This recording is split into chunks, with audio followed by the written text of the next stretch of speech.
مسافر پاکستان میں مختار احمد بھائی جی، اور اس وقت میں موجود ہوں اپنے ہی شہر کراچی۔ اس وقت میری موجودگی حاجی پیر شمس جزیرے میں۔ یہ جزیرہ ایک قدیم جزیرہ ہے جس کے حوالے سے مورخین کا معنی یہ ہے کہ یہ 500 سے 700 سال پرانا ہے۔ مورخین یہ بھی کہتے ہیں کہ یہاں سب سے پہلے بدھسٹ آباد تھے، اور بدھسٹ باقاعدہ طور پر یہاں سے پنچ شیلا کے پیغامات یعنی کہ تبلیغی پیغامات لے کر یہاں سے باہر نکلے۔ یہ جزیرہ جو کہ صدیوں سے قائم ہے، آج یہاں مسائل کے اخبار لگتے ہیں اور مسائل کے حوالے سے لوگوں کو شدید دشواریوں کا سامنا ہے۔ اس حوالے سے ہمارے ساتھ اس جزیرے کے کچھ معززین جمع ہیں، آپ کی ان سے بات کرواتے ہیں، ان سے مسائل دریافت کرتے ہیں۔ تو اس حوالے سے جو اس علاقے کی ممتاز سماجی شخصیت ہیں حاجی عثمان جنیدو صاحب، اس کے علاوہ ہمارے ساتھ موجود ہیں حاجی شفیق صاحب جو کہ کونسلر بھی ہیں یونین کونسل کے، تو ان سے یہ دریافت کریں گے کہ جزیرہ کتنا پرانا ہے، اس کی قدامت کیا ہے اور اسے کن مسائل کا سامنا ہے۔ حاجی عثمان جنیدو صاحب سے بات چیت کرتے ہیں۔ تو حاجی عثمان جنیدو صاحب یہ فرمائیے گا، جزیرہ کی قدامت کے حوالے سے بتائیں،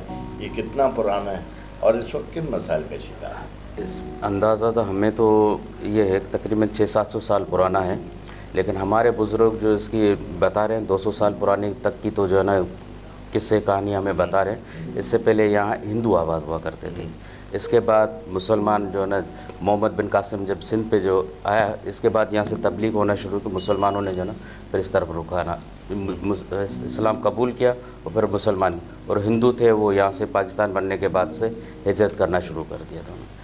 رہا مسئلہ علاقے کے مسائل کا، مسائل تو ان گنت ہیں، چونکہ سب سے پہلا مسئلہ تو روزگار کا ہے۔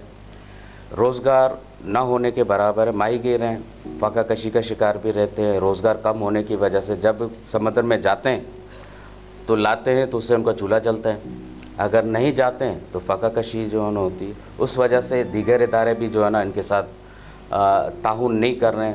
مثال کے طور پہ نادرا ہے، نادرا اگر اول تو ان کے پاس تعلیم ہے نہیں، تعلیمی شعور نہ ہونے کی وجہ سے جو ہے نا نادرا کی طرف شناختی کارڈ بنوانے کے جاتے ہیں تو کئی مسائل سے دو چار ہوتے ہیں، چھوٹی چھوٹی باتوں سے ان کو جو ہے نا واپس کر دیتے ہیں۔ واپس آنے سے ان کا مالی نقصان ہوتا ہے، ذہنی طور پہ بھی جو ہے نا اپسیٹ ہوتے ہیں۔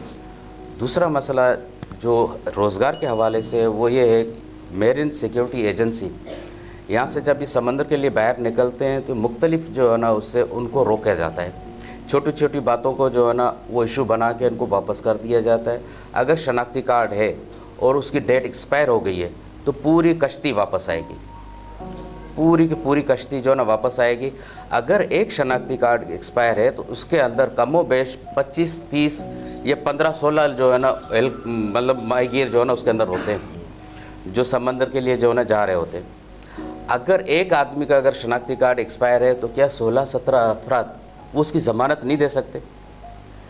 جبکہ پاکستان کا قانون ہے کہ اگر 2 لوگ اگر اس کی ضمانت دیتے ہیں تو وہ شہری مانا جاتا ہے، جبکہ 17 سے 18 جبکہ جو اس کشتی کا ناخدا ہے وہ ٹیکس پیئر ہے، اس کا مالک ہے ٹیکس پیئر ہے اور یہاں رجسٹرڈ ہے، پاکستان میرین سیکیورٹی ایجنسی کے اہلکاروں کے پاس بھی ان کی جو ہے نا پروف ہے۔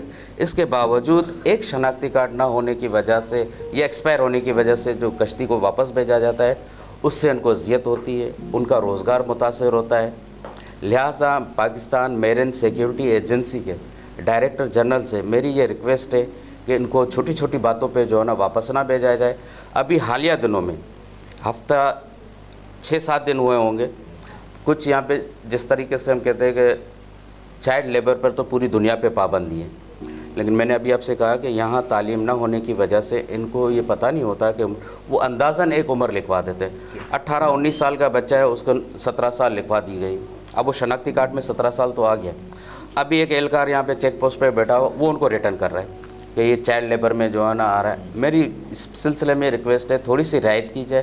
اگر جو بچہ 18 سال کی عمر کے لگ بھگ نظر آ رہا ہے، دکھنے میں بھی آ رہا ہے، تو اس کو جو ہے نا سمندر میں جانے کی اجازت دی جائے، نہ کہ ان کو واپس بھیجا۔ واپس بھیجنے سے وہ فاقہ کشی پہ آتے ہیں، ان کا چولہا نہیں جلتا، بعض اوقات ایسے ہیں کہ اتائی غربت کی وجہ آپ چلیں ابھی میں آپ کو دکھاؤں، لوگ جو ہے نا جس کو کہتے ہیں نا خط غربت،